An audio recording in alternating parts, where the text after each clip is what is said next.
እቺኛዋ ጥያቄ ወደ ቀጣዩ ጥያቄ ስንገባ የብዙዎቹ በተለይ የብዙዎቻችን ጥያቄ ነች። ፍቅር ይዞ ያውቃል ወይ የሚል ጥያቄ እንጠጣ።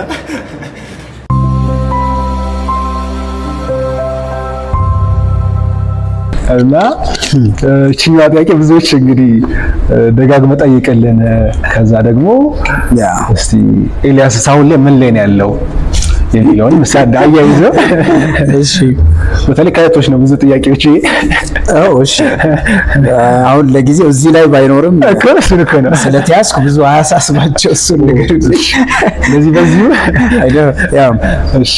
ግን እንደ ማንኛውም ወጣት ወንድ ያው በተቃራኒ ጾታ ትሳባለህ፣ አትራክትድ ትሆናለህ፣ የሚገጥምህ ነገር ነው። ግልጽ ነው። ስለዚህ እኔም ከአይን ፍቅር ጀምሮ ብዙ ገጥሞኛል። ከአይን ፍቅር ጀምሮ ጀስት ይሄ አንድ ሪሌሽንሺፕ የምንለው አይነት ነገር አለ። አንዳንዴ ፍቅረኛ እጮኛን ብለው ግራ ያጋባል። ግን አማኞች እጮኝነት ነው ቢባል ጥሩ ነው ይሉናል። ሶ በሆነ ያህል በዛ አስማማለሁኝ። በደንብ ፍቅር ይዞኝ ያውቃል። ሶ ግቢ ከመግባቴ 12 ያለው ጀምሮ እኔ ተይዤ አውቃለሁ ብለህ ነው የሚሻል።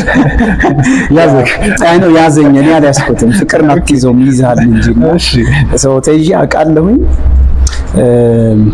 ሶ እስከዛሬ በዋናነት 2 በደንብ ይዞኝ ያውቃል። ግን ደግሞ አንገላቶኝ የሚያውቃል በጣም። እዚህ ፍቅር ይዞኝ ነበር ማለት ነው። ኦኬ ሶ እንደዛ ነው።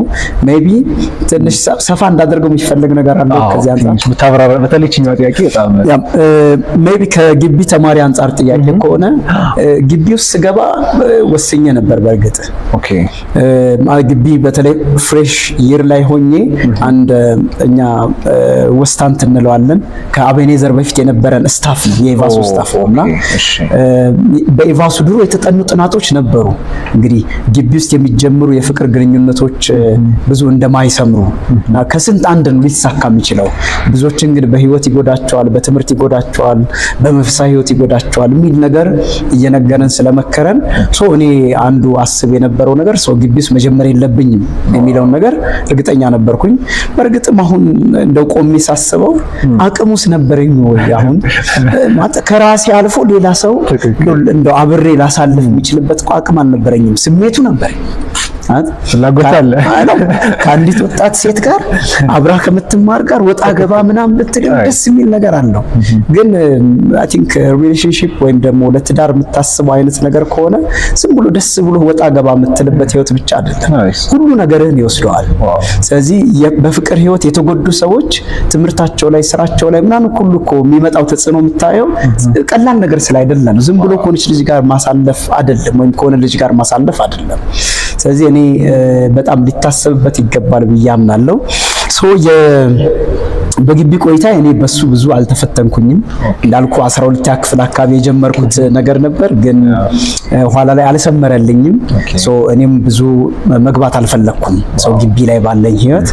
እኔ አንድ ግቢ ላለ ልጅ አንድ 2 ጥያቄ ልጠይቀው እችላለሁ። ለምሳሌ የፍቅር ጥያቄ መጀመር ምናምን ማወር ምንድነው ፍቅር መጀመር ምናምን ከፈለገ የመጀመሪያው ትልቁ ነገር ራሴን ለመምራት በቅቻለሁ ወይ ብሎ ማሰብ አለበት ብዬ አምናለሁ። ማለት አካዳሚክ ህይወቴን፣ መንፈሳዊ ህይወቴን፣ ከዚያ ደግሞ ራሴን ኢሞሽኔን ሁሉ መግዛት በእነዚህ ነገሮች ሁሉ በስያለሁ ወይ ማቹር አድርጌያለሁ ወይ ብሎ ማሰብ አለበት።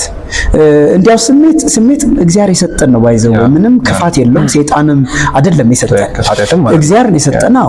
ወንድ ልጅ 6 ክፍል 7 ክፍል እያለ እንዲህ አይነት ነገር ሊጀምር ይችላል። 13 14 ዓመቱ ላይ ምንም ክፉ ነገር አይደለም ስሜቱ በራሱ።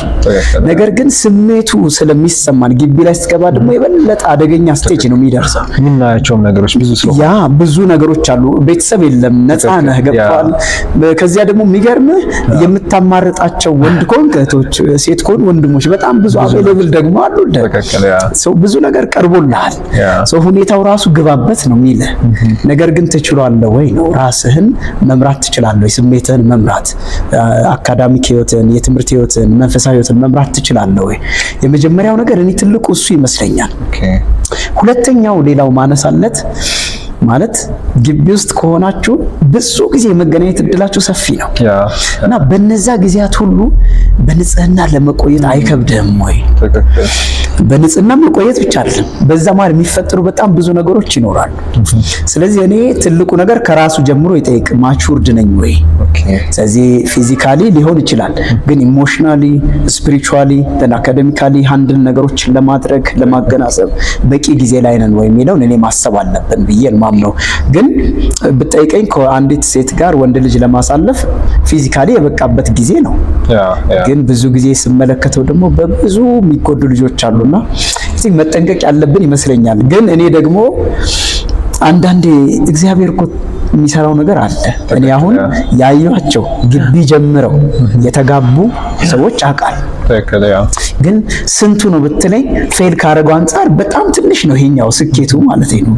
ግን አሉ አሁን ጓደኞቼ እስከዛሬ ማገኛቸው እንደዛ የተጋቡ 2-3 አሉ።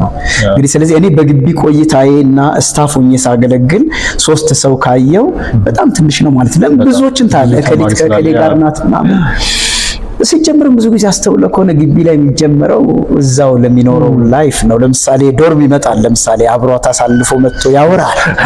ሲያወራ አንተ ደግሞ እንደዛ አይነት ላይፍ የለህም፣ ያስቀናል። እኔም እንኳን አንዷን ይዤ ምናምን ትላለና ብዙ ነገር በደንብ አስተውለን ብንጀምርበት ጥሩ ነው ባይ ነኝ። ከዚህ ጋር ግን ምናልባት አሁን አንዳንዱ እንደው የጀመሩ ሊኖር ይችላል። ምናልባት እንደዚህ ነገሮችን ሳያስተውሉ ደግሞ ብቻ ተጀምሮ ያለ እስካለ ደግሞ አሁን ባልነው ይቋረጥ የሚለውም እሱም ከባድ ነው ሆነስትሊ።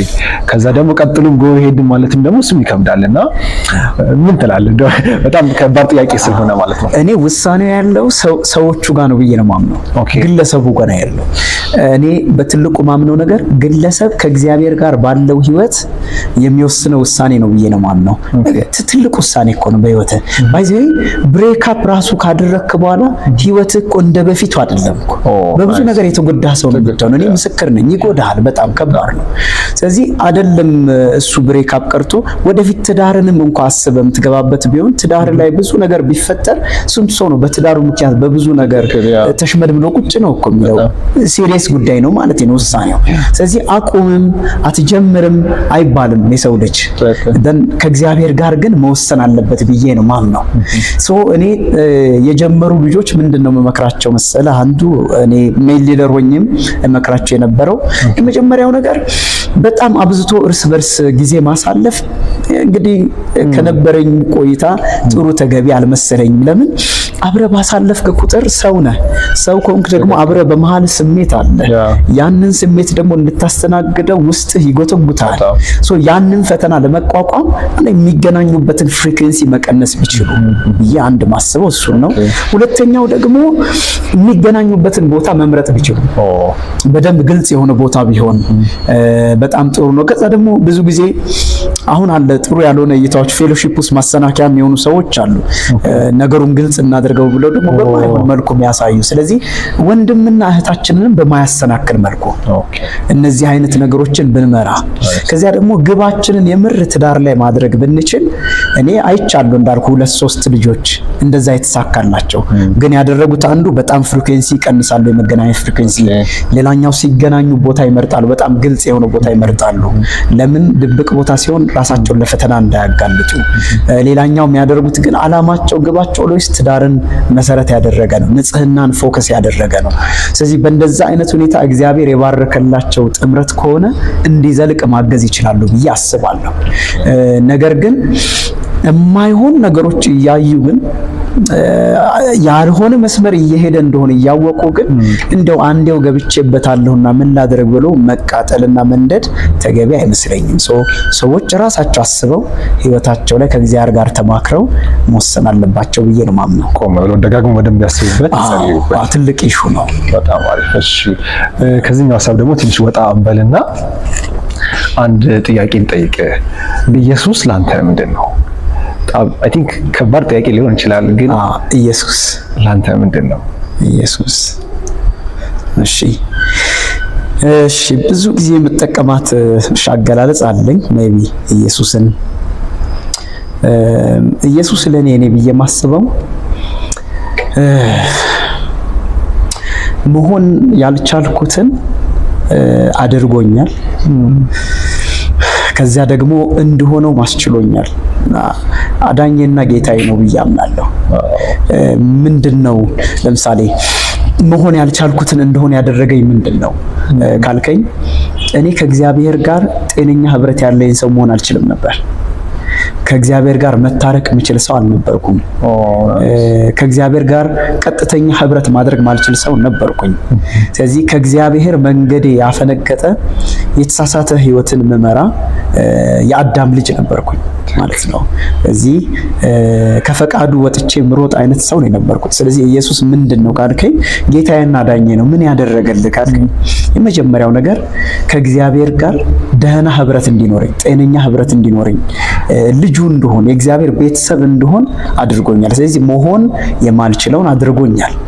ግን ጌታዬና ዳኜ የሆነው ኢየሱስ መሆን ማልችለውን ብቻ አይደለም ያደረገኝ፣ በእኔ ቦታ ሞቶልኝ መስቀል ላይ ተሰቅሎልኝ እግዚአብሔር በኢየሱስ ክርስቶስ አማካኝነት ኃጢአቴን ቀጥቶት ልጁና ቤተሰቡ ብቻ አይደለም ያደረገኝ። የሚገርምህ ቀጥተኛ ህይወትንም እንድኖር አስችሎኛል። አንዳንድ ጊዜ እንደዛ እናስባለን።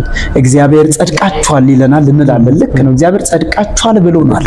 በክርስቶስ ኢየሱስ የጽድቅን ህይወት አጎናጽፎናል። ግን እሱም ብቻ አይደለም፣ የጽድቅ ሰውም ሆነን እንድንኖር አስችሎናል። ስለዚህ ከእግዚአብሔር ጋር ቀጣይነት ህብረት ያለው እንድኖር ያስቻለኝ ጌታዬና ዳኜ ኢየሱስ ክርስቶስ ነው። ስለዚህ መሆን ማልችለውን አድርጎኛል። ከዚያ ደግሞ እሱኑ ደግሞ እንድኖር እንድችል እያደረገኝ አለ ማለት ነው። ኢየሱስ ጌታዬ ለዛ ነው ማለት ኢየሱስ ስለ ኢየሱስ ብዙ ቢነገር አያልቅም። ሁሉ ነገራችን ስለሆነ ማለት ነው። ሁሉ ነገር እኛ የህይወታችን መጀመሪያ እሱ ነው። ለጌታ ጋር መታረቃችን እሱ ነው። ልጅ አልነበርንም፣ በክርስቶስ ነው ልጅ የሆነውና ሙሉ ዕዳችን ስለከፈለ ኢየሱስ ስሙ ይባረክ። አሜን። ወደ ያጠቃቀሉ የሄድን ነው። መልካም። በጣም ብዙ ተማሪዎች፣ በተለይ ደግሞ ተማሪዎች ብቻ ሳይሆን ወጣቶች ራሱ ብዙ ጊዜ የሚጠይቁት ጥያቄዎች አሉ። በተለይ ከህይወት ዓላማ ጋር ማለት እግዚአብሔር ለፍጥረታት ሁሉ ያሰበዋል፣ ወይም ደግሞ ለክርስቲያኖች ወይም ደግሞ ለቅዱሳኖች ያሰበዋል። ለእግዚአብሔር ክብር እንድንኖር እግዚአብሔር ያሰበዋል እና ለእግዚአብሔር ክብር መኖር አለብን። አዎ ግልጽ ነው። እሱን በመምሰል ነው የምንኖረው። አዎ ትክክል ነው። ግን ደግሞ እግዚአብሔር ኤልያስን ሲያስበው በኤልያስ ውስጥ ሊሰራ ያሰበዋል። ኢዮስያስን ሲያስበው በኢዮስያስ ውስጥ ብቻ ሊሰራ ያሰበው እቅድ አለው እና እሱኛውን የህይወት ዓላማ እንዴት ነው ማወቅ የምንችለው? ከዛ ደግሞ ለዚህ የህይወት ዓላማ ደግሞ መኖር የሚቻለው እንዴት ነው? የብዙ ሰዎች ጥያቄ ስለሆነ ማለት ነው። ይሄንን በምን መልኩ ብናየው ጥሩ መሰለ? ሰዎች አሁን በተለይ ወጣቶች ፐርሰናል ዴቨሎፕመንት የሚሉት ነገር አለ። ፐርሰናል ወይም ዲስከቨሪ ምናምን የሚባል አይነት ነገሮች አሉ። ብዙ ነገሮች አሉ። እንግዲህ ሰው ዓላማውን ለመለየት ራሱን ለማወቅ ምናምን የሚሞክርባቸው አይ ቲንክ እኔ በጣም ጥሩ ነው ብዬ የማስበው መጠየቅ ያለበት ወይም መወሰድ ያለበት እርምጃ እኔ የራሴን ዓላማ ልወስን አልችልም። የመጀመሪያው ነገር መታወቅ ያለበት እሱ ነው። ሰው የራሱን ዓላማ መወሰን አይችልም። ምክንያቱም ሰው እኮ ፍጥረት ነው፣ ክሪኤሽን ነው። ክሪኤሽን ደግሞ ክሪኤተር አለው፣ የፈጠረው አምላክ አለ፣ ዲዛይን ባለቤት አለው ማለት ነው። ስለዚህ ዲዛይን ያደረገን ባለቤቱ ወይም ባለቤታችን የሆነው እግዚአብሔር ነው ዓላማችንን የሚወስነው ብዬ ነው ማምነው። ስለዚህ ዲዛይነሩ ያለ ዲዛይን የተደረገው ማንነት ዓላማውን መተለምም መወሰንም ይችላል ብዬ አላስብም። ግን አንድ ነገር ማድረግ ይችላል ብዬ ነው ማምነው። ኦኬ እግዚአብሔር አምላክ ዲዛይን አድርጎት ዓላማውን ያስቀመጠውን ግን ዲስከቨር ማድረግ ይችላል ብዬ ግን አምናለሁ። ከዛ ዓላማ ጋር መገናኘት ይችላል ብዬ አምናለሁ። እኔ በትልቁ መቆጠብ ያለብን የኔን ዓላማ ራሴ ለመስራት ከማድረገው ጥረት መቆጠብ መቻል አለብኝ። በተለይ ደግሞ በአሁኑ ሰዓት ራስህን ተመልከት። ወደ ውስጥ ይያሉ ሞቲቬሽናል ፖቴንሻል አለን ይሉሃል። ገብቶሃል? አንተ እንዲህ ማድረግ ትችላለህ። ልትችል እኮ ትችል ይሆናል። ያንን ግን አልቲሜትሊ በአንተ ውስጥ የወሰነው ዲዛይን ያደረገህ እግዚአብሔር ነው፣ የቀረጸህ እግዚአብሔር ነው። ስለዚህ መሆን ያለበት እንዲህ ነው። እኔን ዲዛይን ስታረገኝ ስትሰራኝ ምን ነበር አጀንዳ ተብሎ መጠየቅ መቻል አለበት። እኔ የመጀመሪያው መሆን ያለበት ወጣቱ ትውልድ እግዚአብሔርን መጠየቅ ነው ያለበት። ምን አስበህ መጣኸኝ? ሌላው መጠንቀቅ ያለብን ቤተሰብ አይደለም የኛ ባለቤት። ቤተሰብ ባለ አደራ ነው። ባለ አደራ ደግሞ የተሰጠውን የአደራ ዕቃ ወዴት ላስጠጋው ወዴት ላደርሰው ብሎ ጠያቂ እንጂ ወሳኝ አይደለም። ስለዚህ ወጣቶች አንዱ መጠንቀቅ ያለባቸው የቅርብ የሚሏቸው ቤተሰቦች እናት አባት ሊሆን ይችላል፣ ቤተ ዘመድ የነሱን ዓላማ እንዲህ ነው ብሎ አይደንቲፋይ ከማድረግ ዲተርሚን ከማድረግ በቃ ሊከለከሉ ይገባል ብዬ አስባለሁ። ቤተሰብን ማክበር አለብን። ነገር ግን ባለቤት አይደለም። ባለቤታችን እግዚአብሔር ነው። ስለዚህ ምንድነው መሆን ያለበት? እግዚአብሔር ይጠየቅ ነው። ይኸውልህ አሁን ለምሳሌ ያንተን ባላቅም አንዳንድ ቤተሰቦች ወንድ እየጠበቁ እያለ ሴት ሆኖ ቢመጣ ትመጣለች። ሴት እየተጠበቀው ወንድ ሆኖ የመጣን እንሆን ይሆናል። ቤተሰብ አይደለም እኛን ወስኖን እዚህ ያመጣን እግዚአብሔር ነው። ስለዚህ ምን አስበህ ነው ቁመቴን እንዲህ አድርገህ ስትሰራኝ፣ ጾታዬን ስትወስነው፣ መልኬን ስትወስነው፣ ኤቭሪ ነገሬን ዲዛይን ስታደርግ ማንንም ሳታማክር ምን አስበህ ነው? ስለዚህ እኔ ከእግዚአብሔር ጋር ብናወራ ብንጠይቀው መጸለይ ብቻ አይደለም። መጸለይ ጊዜው ስለ ጾም ጸሎትም እንደ አማኝ መግባት ሊኖርብን ይችላል። ግን ደግሞ ማሰብን ብንችል ለምን ሰራኸኝ እግዚአብሔር ምን እንደሆነልን የፈለከው ስናስብ ደግሞ በጣም ይረዳናል ብዬ ማስበው መጽሐፍ ቅዱስ ጋር ደግሞ ያለን ህብረት ግንኙነት በጣም ወሳኝ እንደሆነ አምናለሁ። ስለዚህ መጽሐፍ ቅዱስንም እያነበብን መጽሐፍ ቅዱስ የሚሰጠንንም መገለጥ የተጠቀምን እንደዛ ብንሄድ በጎ ነው ብዬ ማስበው። ስለዚህ መጸለይ ያለብን መጽሐፍ ቅዱሳችን ጋር በደንብ ህብረት ማድረግ አለብን ብዬ አምናለሁ። ሌላው በጣም ይረዳናል ብዬ ማስበው ለምሳሌ ውስጣችን እንደው በአንዴ እቺ ናት በቃ ብለን ላንወስን እንችላለን። ፕሮሰስ ነው በጣም። ስለዚህ ለምሳሌ የዩኒቨርሲቲ ተማሪ አብዛኛው ጣሪያ 25 ወይ 24 እድሜ ቢሆነው በጣም ከፍተኛ እድሜ ብዙ ጊዜ በዛ እድሜ በቃ እቺ ናት ብሎ ላይወስን ይችል ይሆናል። ግን አንድ ወይ ሁለት ወይ ሶስት ነገሮች ይመጣሉ በህይወት ውስጥ። ስለዚህ እነዛን ሁለት ወይ ሶስት ነገሮች ይዞ እያያቸው እያሰበባቸው ቢችል ደግሞ ፕራክቲስ እያደረገባቸው እየተለማመደ ጊዜ እየወሰደ ቢያደርግ የበለጠ እግዚአብሔር እሱን ወደ ሰራው ነገር ያመጣዋል ብዬ ነው ማስበው። ስለዚህ እኔም በጊዜ ሂደት ወደዛ አይነት የመጣሁት እንደዛ ነው። መጸለይ፣ ማሰብ፣ ከዚያ ደግሞ ውስጥ ሁለት ሶስት ነገር ይኖራል። ግን እየተለማመድካቸው ስትመጣ እየሰራህባቸው ስትመጣ ወደ አንዱ ሙር እያተኮርክ ትሄዳለህ። እድሜ በጨመረ ቁጥር እንደዛም ነው የምትሆነው። ያጠኑ ሰዎችም በዛ ነው የሚሉንና ከዚህ ጋር የዘ እንትን የምትለው መክረው መጽሐፍ አለ ወይ? በተለይ ደግሞ ሪኮመንድ የምታደርገው አንተን የረዳ እግዚአብሔር በውስጥ ያስቀመጠውን ጸጋ ማሳደግ እንድትችል በደንብ መብሰል እንድትችል ከረዳ ምናልባት የምትለው ካለ በተለይ ያላማ ተደጋጋሚ የሚጠየቁ በየዘመናቱ የሚነሱ ጥያቄዎች ስለሆኑ ማለት ነው። ያ እንግዲህ በጣም ብዙ መጽሐፍት አሉ። በጣም ብዙ መጽሐፍት አሉ። እንደው የቱን ልናገር ይችል ይሆን እርግጠኛ አይደለሁም። አንዱ በጣም እኔ የወደድኩት የክሊንተን እንግሊዝኛ መጽሐፍ ነው። አይ ቲንክ ሜኪንግ ኤ ሊደር የሚለው አንደኛው መጽሐፍ ነው። ከሊደርሺፕ ጋር ተያይዞ ይሄንን ዲስከቨር ማድረግ እግዚአብሔር አምላክ ለምን እንደጠራን ምንድነው በህይወታችን እየሆነ ያለው ከልጅነታችን ጀምሮ አሁን ምን ላይ ነን፣ ወደፊት ወዴት እንደርሳለን። እሱን እኔ ቦብ ክሊንተን ይባላል። በሶፍት ኮፒ ያገኙታል። ሃርድ ኮፒ አምናት ሹር አዲስ አበባ ምናምን ያለው ወይም ሌላም ቦታ ከተማ አንዳንድ መጽሐፍት ቤቶች የእንግሊዝኛ መጽሐፍት አሉ። ሜኪንግ ኤ ሊደር አንዱ ሌላም አለ ተጨማሪ። እነዛም ቢያዩ ጥሩ ይመስለኛል። ግን የሀበሻም አሉ። ለምሳሌ ኢቨን እኮ መንፈሳዊ ስጦታዎችን መለየት አንጻር ምናምን ስታስቡ አሉ ኢትዮጵያ ውስጥ ስለ ጸጋ ስጦታዎች የተጻፉ ዶክተር መለሰ ወጉ የጻፋቸው አሉ። ሌሎችም አሉ ስለ መንፈሳዊ ስጦታዎች እንዴት መለየትና መጠቀም እንደምንችል አሉ። እነሱ ማንበብ ይረዳናል ብዬ አስባለሁ። እሺ የመጨረሻ ጥያቄ ላይ ደረስን አሁን። ቴንክ ዩ። እሺ የመጨረሻ አንድ ተማሪዎች ይህንን ነገር ቢያውቁልኝ ብለህ የምታስበው አንድ ነገር ቢኖር ምን ማለት ትችላለህ? በተለይ ደግሞ ብዙ ይባላሉ ስለ ተማሪ እንደዚህ ይባላል፣ እንደዚህ ቢደረግ እንደዚህ ቢሆን። በተለይ ደግሞ ግቢ ውስጥ በጣም ብዙ ስለሚፈልገን ማለት ነው። ጓደኛ ይፈልጋል፣ ዓለም ትፈልጋለች፣ ፖለቲካ ይፈልጋል፣ መንግስት ይፈልጋል ምናምን ነገርና እግዚአብሔርም ደግሞ በደንብ ሊጠቀምብን የሚፈልገው ያንን እድሜ ደግሞ በጣም ይፈልጋልና ለተማሪ አንድ ነገር ብትባል ምን ልታስተላልፍ ትችላለህ? ከዛ ደግሞ ከዚሁ ጋር የይዘህ ማስተላለፍ የምፈልገው ሀሳብ ካለ በሱ እንተላለን ማለት ነው። አይ ቲንክ እኔ ለኔ ጄኔሬሽን እኔ ያገለገልኩ ላለሁበት ዩኒቨርሲቲ ተማሪ አይ ቲንክ በትልቁ ማቀርብለት ጥያቄ ወይም ማቀርብለት ሀሳብ በቃ እግዚአብሔር አምላክ ትልቅ ስራ ላይ ነው ያለው እና እርሱ ደግሞ አሁን በዚህ በትልቅ ስራ ውስጥ ደግሞ አብረነው እንድንሰራ የፈለገበት ዘመን ነው ብዬ ነው የማምነው እና ይሄ ወጣት ትውልድ ለእግዚአብሔር ለዚህ ትልቅ አጀንዳ ይፈልጋል ብዬ ነው ማምነው። ምንድነው ይሄ ትልቁ አጀንዳ? እሱን ትንሽ ደቂቃ ወስጄ ላውራ። እግዚአብሔር በትልቁ እየሰራ ያለው ይሄንን ነው።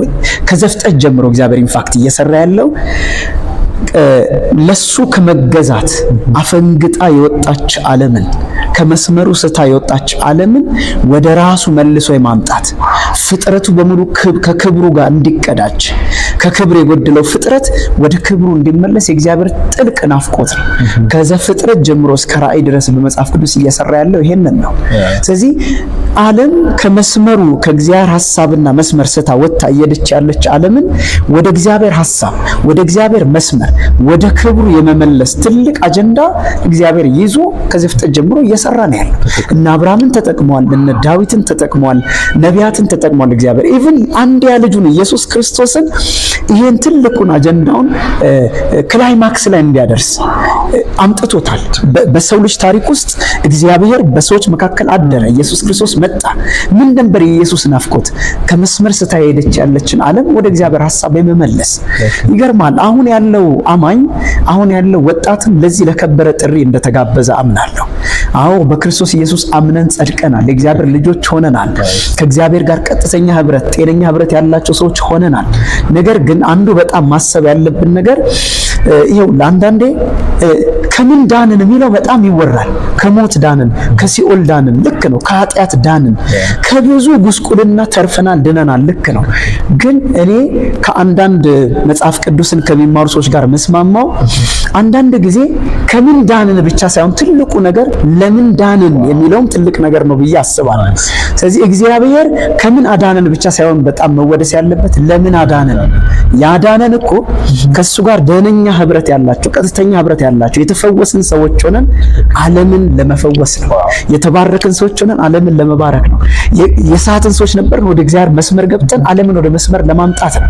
ስለዚህ አንዳንድ ሰዎች ይላሉ እኮ እንደው ከዳንበት ይልቅ እንደው የዳንበት ምክንያት ይጎላል ይላልና ስለዚህ እኔ ወጣቱም ትውልድ የምጠይቀው ነው የከበረ ዓላማ አለ በህይወቱ። አይ ነው ኢትዮጵያ ውስጥ አሁን ባለንበት ሁኔታ ብዙ ነገር አድካሚ ነገር ሆኗል። ቸርች ውስጥ ያለው መንፈሳዊ አድካሚ ሆኗል። ፖለቲክሱ ያደክማል። ኢኮኖሚ በጣም ከባድ ሁኔታ ላይ ነው ያለው።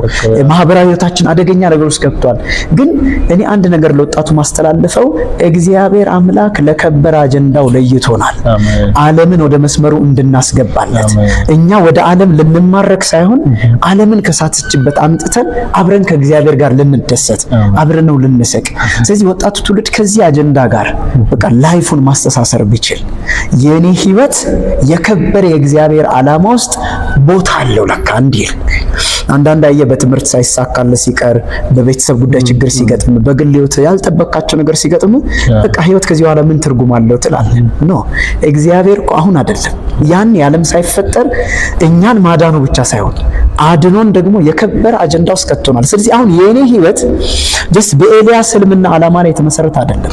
በእግዚአብሔር ትልቅ ህልም ውስጥ አንድ ኮንትሪቢዩት ላደርግ የሚችል ሰው እግዚአብሔር አድርጎኛል። ለዚህ ነው ኢየሱስ መሆን ያልቻልነውን እንድንሆን ብቻ አይደለም መስቀል ላይ ሞቶ ያደረገን እንድንሆንም ጭምር እንድንኖርም ጭምር። ስለዚህ እኔ እንደው ለምን ዳንን የሚለውንም ማሰብ ይሄ ወጣት በጣም ቢችል። ስለዚህ ግቢ ውስጥ ጨውና ብርሃን መሆን ብንችል በትምህርታችን በንግግራችን በህይወት መለለሳችን ለልጆች በረከት ብንሆን መስካሪዎች ብንሆን አንደበታችን ስለ ኢየሱስ የሚናገር ቢሆን ብዙዎች ከጨለማ ይድናሉ። እሱ ብቻ አይደለም ነገ ስራ እየሰራን ተመርቀን ዓለምን የምናሳርፍ እንሆናለን። አይ ነው ዓለም ማፈጽማ ደህና አትሆን ማቃል ግን ማህበረሰብ ወደ ተሻለ ነገር እንዲመጣ በክርስቶስ የዳኑ ሰዎች ትልቅ አስተዋጽኦ ያደርጋሉ ብርሃንና ጨው ሆነን ስንመላለስ። ስለዚህ ከምን ዳንን ብቻ ሳይሆን ለምን ዳንን የሚለው ትልቅ ቦታ ይሰጠውላለሁ። እኔ ያው ሙሉ ጊዜ ስርቼን ወጣት ማገለግለው ተማሪ አሁንም ገና አገለግላለሁኝ እና እንዲያውቁልኝ የምፈልገው ማስተላልፈው መልእክት በቃ ዩኒቨርሲቲ ተማሪ በጣም ነው የምወደው። ዋው በጣም ነው ባይዘይ ብንወደኛ ራሱ በጣም ብዙዎች እኛ ራሱ እኔም ፐርሰናሊ በጣም ከምወዳቸው ፕላስ ደግሞ ምሳሌ ከማረጋቸው በተለያዩም በፌሎሺፕም በተደጋጋሚ ተገናኝተን እናውቃለንና ብዙ ሳከብድብን እንደ ተማሪ ቀረብ ብለህን እሱም ሳይ ደግሞ በጣም ነው ልብ የሚያርፈው ባንተና ጌታ ዘመንህን ከዚህ በኋላ ያለው አገልግሎትህንም ደግሞ ጌታ ኢየሱስ ይባርከው ማለት እንወዳለን። አይ ቲንክ መጨረሻ ሐሳብ ካለም እንቀበላለን ማለት ነው። ቴንክ ዩ በርቱ። እንዲህ አይነት ነገር ይበርታ ይጨምር። እግዚአብሔር የዩኒቨርሲቲ ተማሪዎችን ይባርክልን። ሀገራችንንም በብዙ መልክ የምታርፍ ሀገር ያድርግልን። እኛም ደግሞ በረከት ሆነን ከእግዚአብሔር ጋር ስለ ምድራችንም ስለ ዳኑ ነፍሳትም የምንደሰትበት ዘመን ያድርግልን። አሜን። ቴንክ ዩ። እሺ ተመልካቾቻችን የዛሬውን ፖድካስት በዚህ ጨርሰናል። ከዚህ በኋላ ባለው ጊዜ ጌታ ቢፈቅድና ቢረዳን እንደዚሁ እሁድ ዕለት የምንለቅ ይሆናል።